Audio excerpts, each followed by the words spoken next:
bakit ka tinawag na daddy ni Zoe? Hindi ko alam. Baka nagkamali lang siya. Yun nga yung sabi niya sa akin eh. Ay, naman pala eh. Ikaw nga, Lynette. Ako nang kaharap mo. Tinawag mo akong RG eh. Di ba? Pwede naman talaga magkamali. Kailangan ko matahi yung sugat ko eh. Hindi ko kayang gawin ng sarili ko. Anong sugat? It's a gunshot wound. Saan ka ngayon? Pupuntahan kita. Pero paano si Tita Lynette? Ako nang bahala dun. Ang importante ikaw. Alam mo, Tay, ikaw na lang po talaga tsak si Lolo yung kasama ni Tita Giselle. Kaya huwag niyo po siyang papabayaan na. Huwag niyo po siyang iiwan. Pangako, anak, hindi ko iiwan si Tita Giselle mo. At hindi rin kita iiwan. Papatayin mo ako sa harap ni Zoe? Hindi ako magdadalawang isip na barilin ka, Carlos! Eh di gawin mo! Sirayan mo lalo ang buhay ni Zoe! Ah, ganun na! Hey, Mommy, please don't kill my father! Si Roberto Tanyag lamang ang ama mo! Pero kay Doc Carlos pa rin ako galing. I still owe him my life. Si Doc Carlos, tunay na ama ni Zoe.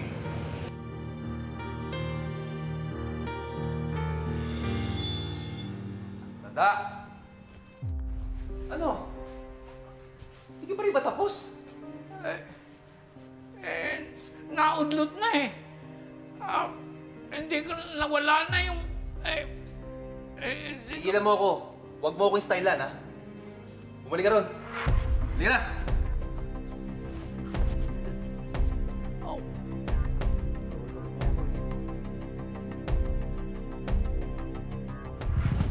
May balita ka ba kay Annalyn? Wala nga eh. Baka nandun pa siya kay Ma'am Giselle. Kahit text? Ay, ayun. Annalyn! Ano, kumusta? Okay ka lang? Magpahinga ka kaya muna sa lounge, ha? Doon ka muna. Ay, hindi na. Dito na lang ako. Ha? Oh, sige. Kumain ka na ba? Sure ka ba? Okay lang. Okay lang ako. Alam mo ba, Annalyn, wala na naman dito si Zoe. Nag-uuri pa kaya yun kay Sir Pepe? Ay, nako. Madalas ngang bigla na lang umaalis yun, tsaka uma-absent. Tingin ko nga naiinis na sa kanya si Doktora Minor eh. Well, ano magagawa natin eh? Anak siya na may-ari. Pwede siya ma-absent kung kailan niya gusto. Siguro kung tayo yun, matagal na tayong pinatawag. Kayo naman. Huwag na kayo mag-isip ng ganyan. Eh, syempre, grabe yung mga nangyayari ngayon. At alam naman natin na may history ng depression si Zoe, di ba?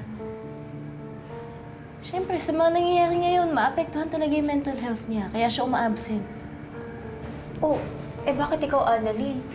Lolo mo din naman si Don Pepe ah. Pero, nandito ka. Eh, iba-iba naman tayo eh. Iba't iba tayo ng paraan kung paano natin dadalhin yung mga problema natin. Ngayon lang talaga kailangan nating intindihin si Zoe kasi grabe talaga yung mga nangyayari. Sa bagay, tama ka dun. Sorry, Annalyn ha. Naisipan pa namin na masama si Zoe. Grabe talaga tong kaibigan natin. Sa kabila ng mga pinapakita sa'yo ni Zoe, ang bait-bait mo pa rin sa kanya. Kahit ang sama-sama niya sa'yo. Siyempre, kapatid ko pa rin naman siya. Pero alam niyo ngayon, mas iniisip ko na lang kung kamusta si Lolo eh. Sana talaga mahal pa namin siya.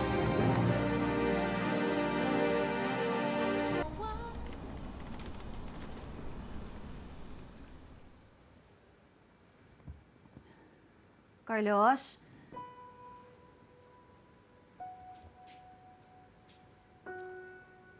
Carlos?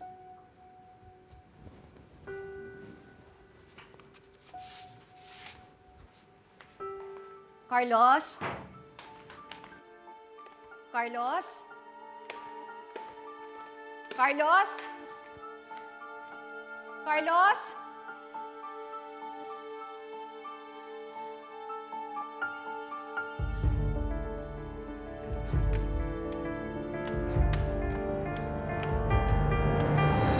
Dad, salamat sa pagpunta.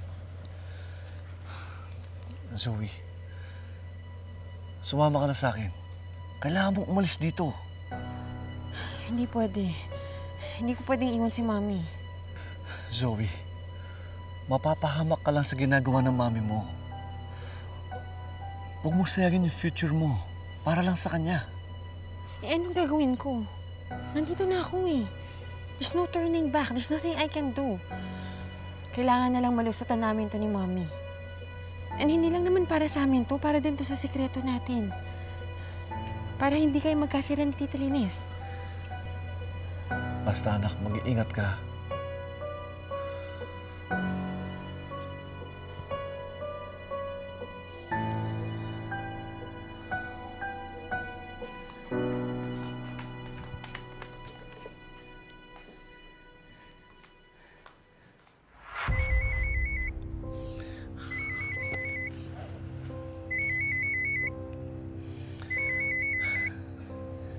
Tita Lineth mo tumatawag. Siguro nagtataka siya kung bakit wala ako sa bahay. Kaya kailangan ko nang umalis. Sige. Pwede bang iwan mo na lang yung medical supplies mo? Gusto ko kasing gamutin si Lolo eh. Thank you.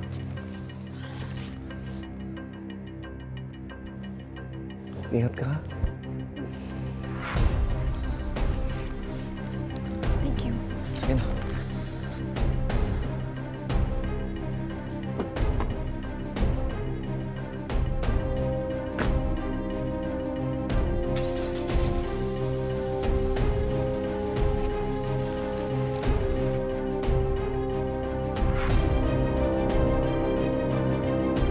Carlos, nasaan ka ba?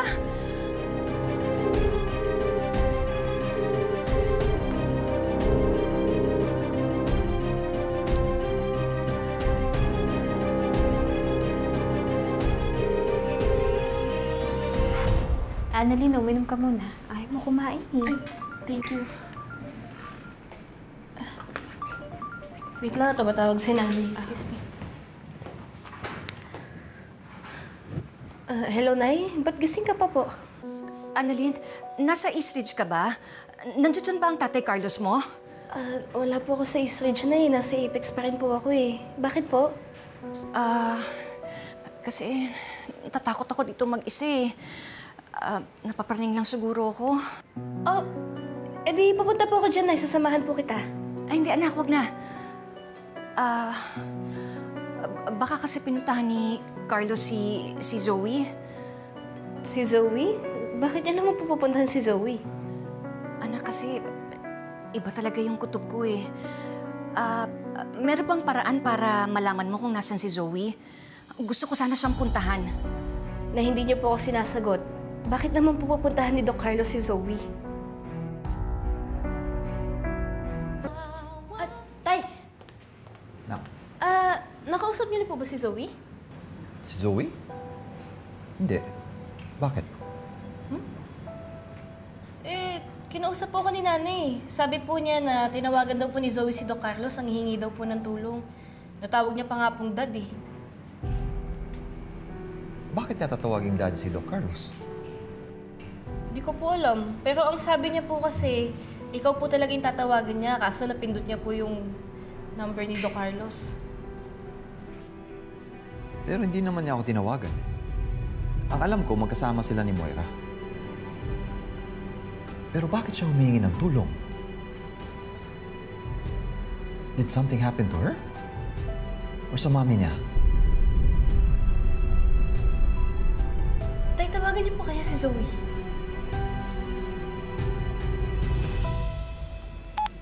I'm sorry, the subscriber cannot be reached. Please try again later. Hindi ko makontak si Zoe. Cannot be reached. Oh! Di ba, sabi niyo po magkasama naman po sila ni Ma'am Moira? Baka pwede pong tawagan niyo po si Ma'am Moira para lang po malaman natin kung kamusta po si Zoe. Tay, sige na, please.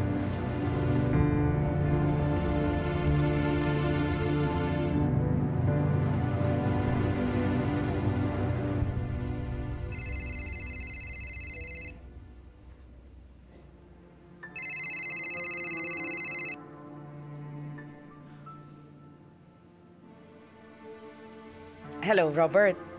Hello? Nasaan si Zoe? Does she need help? Ha? Kakasabi lang sa akin ni Annalyn. Aksidenteng natawagan ni Zoe si Doc Carlos. Akala niya ako ang tinatawagan niya. Where is she? Ano ba nangyari? Hindi. Wala yun. Medyo nagka-small misunderstanding lang kasi kami. Pero we patched things up quickly. Kaya ba hindi na siya tumawag sa akin? Huwag ka nang mag-alala. Okay na kami. Maliit na bagay lang yun. Okay. Anyway, please tell Zoe to call me. Kasi hindi ko siya makontak. Sige, Robert. I'll do that. Sabihin ko sa kanya. At mag-focus ko na lang sa paghahanap kay Dad, ha? Ako nang bahala kay Zoe.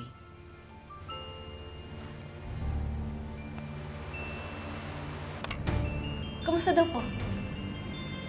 Kasama ni Moira si Zoe. She's okay na. Buti naman. Regan, what you did was dangerous. Ano bang ginagawa ninyo doon? Tapos sinama mo pa itong dalawang ito. Paano kung nakita kayo ng kidnapper? Kasi Dok, sinamahan namin si Doc Annalyn. Tsaka, Dok, si Lolo Pepe yun eh. Kaso nabudol pa rin. Biruin mo, laking pera nung nawala, pero hindi pa rin nabalik si Don Pepe. Pero, pakiramdam ko talaga si Ma'am Moira yung mastermind nito eh. Uy, grabe ka naman. Gagawin ba ni Ma'am Moira yun? Bakit naman hindi, Doc? Hindi naman yung imposible. Alam naman nating lahat kung gaano kasama ugali nun ni Ma'am Moira. Doc Eula, why would you say that? Narinig ko nga na siya mismo nagbigay ng additional 10 million para ma-complete yung 100 million na ransom money. Doc, look, let's not forget, ha? Sinubukan niyang angkinin ng Apex at trinidor niya yung sarili niyang asawa. At marami pang iba, di ba? True. Saka bakit ito ba yung first time na may ginawa siyang evil deed? Kahit pa. Hindi naman tungkol sa pangingidnap yun, di ba? Tsaka isa pa si Don Pepe yun. Imposibleng gawin ni Ma'am Moira yun. Ito mga marites. Nakatsarik.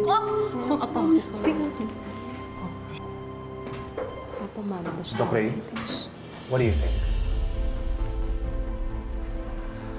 Alam niyo guys, I feel awkward na pinagchichismisan natin ang buhay nila. Doc Tanyag is like a brother to me. I just hope, sana, nasaan man si Sir Pepe, maligtas siya kaagad.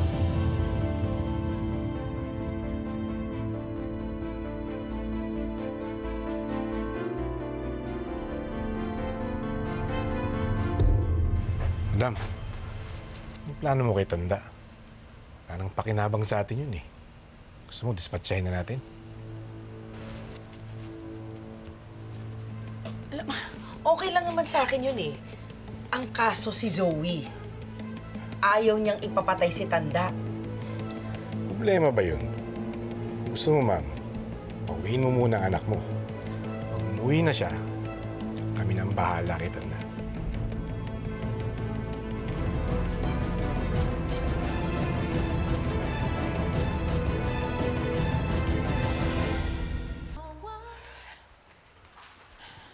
Hello? Gagamot ko na po yung mga sugat ninyo. May gamit na po ako.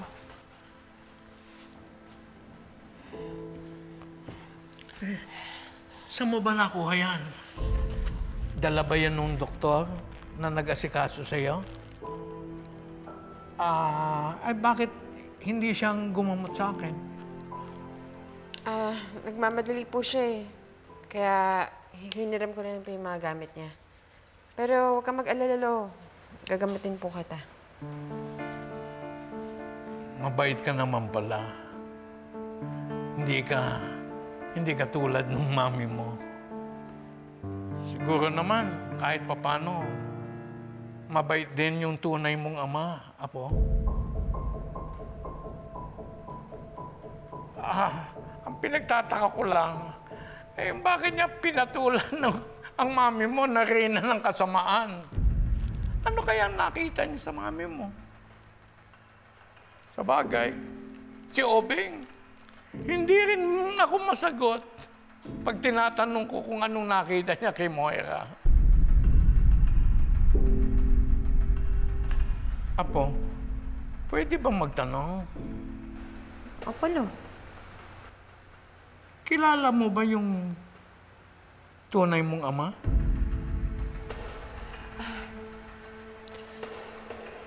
Hindi ko pa po siya nakikilala.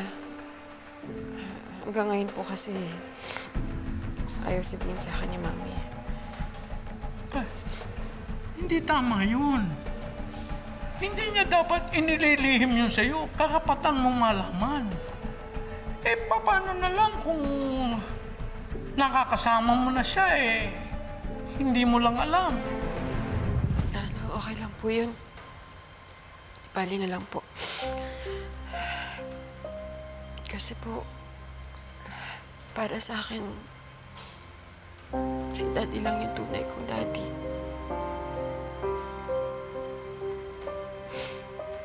Kasi sa kanya ako lumaki.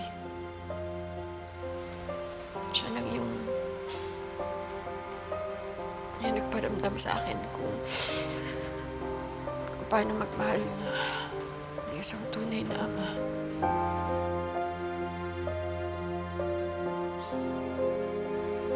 Alam mo, Lo, kung ako lang yung masusunod, sana siya na lang talaga yung tatay ko.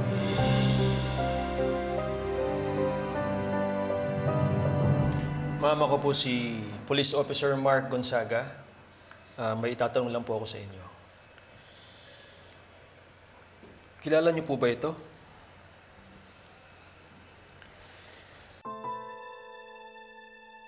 Siya po si Police Officer Balahadia.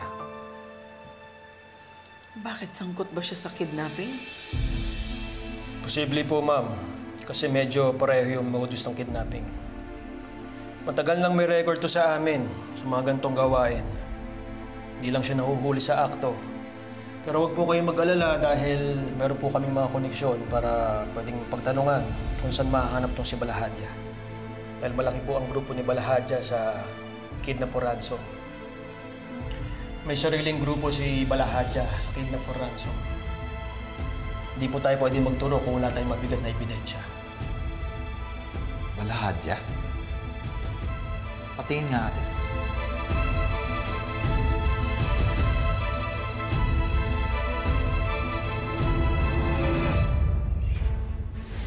Nayaran ako ng asawa niyo para palabasin na nasa possession namin ng hard drive na naglalaman ng CCTV footage nung araw na aksidente niyo. Natatandaan ko na siya. Siya yung binayaran ni Moira para itago yung CCTV ng aksidente ko. Oh. Ibig sabihin, magkasabwat sila ni Moira.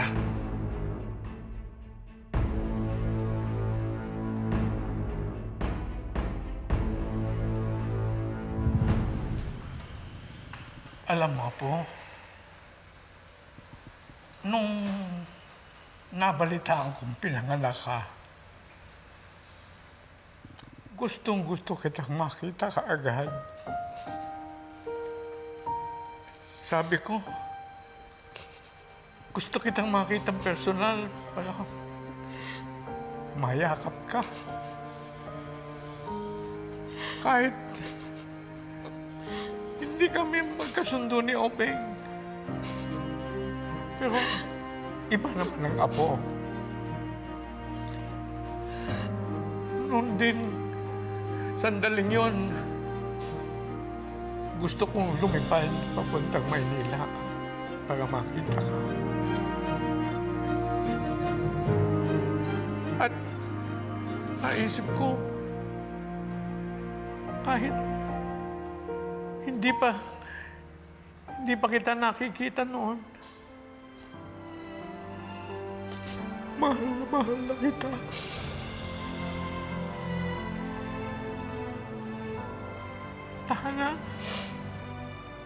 Tahan na, apo.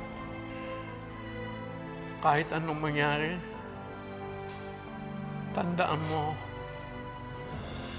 apo kita.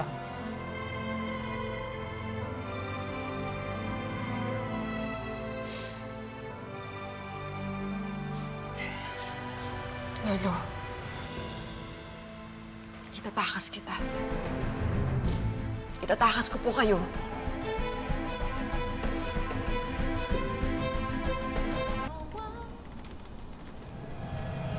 Oh, alam niyo na yung gagawin niyo, ha? pagkaalis ni Zoe, papatayin niyo na yung matandang yon.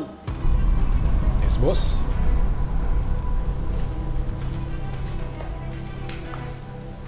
Oh, Zoe, anak, kamusta na yung sugat mo? Sakit, pero kaya naman. Alam mo, mabuti pa. Umuwi ka na sa hotel, magpahinga ka doon. Pero wag na wag ka magpapakita sa tatay mo, ha? Hindi niya pwedeng malaman na may sugat ka. Pero, paano si Lolo? Zoe, wala akong gagawin sa lolo mo dahil nakiusap ka sa akin. Oh, paano? Mag-iingat ka sa pag-uwi mo, ha? I have to make a call.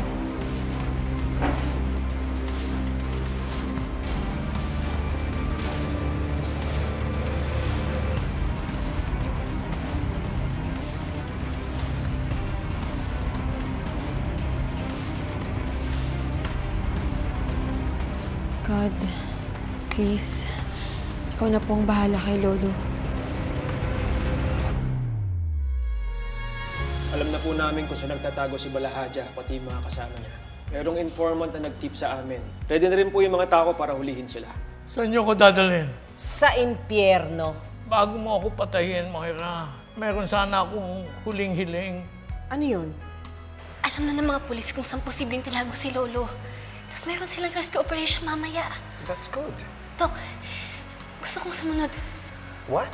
Where's Zoe? Alam na ba niya ito? Zoe is with her mom. At wala siyang alam tungkol dito. At hindi niya dapat malaman. I don't trust those people. No. This is a very powerful drug. Kapag sinaksak mo to sa kanila, mawawalan sila ng malay temporarily. Salamat po. Huwag kang mag-alala. Hindi ko kayo idadamay ng mami mo.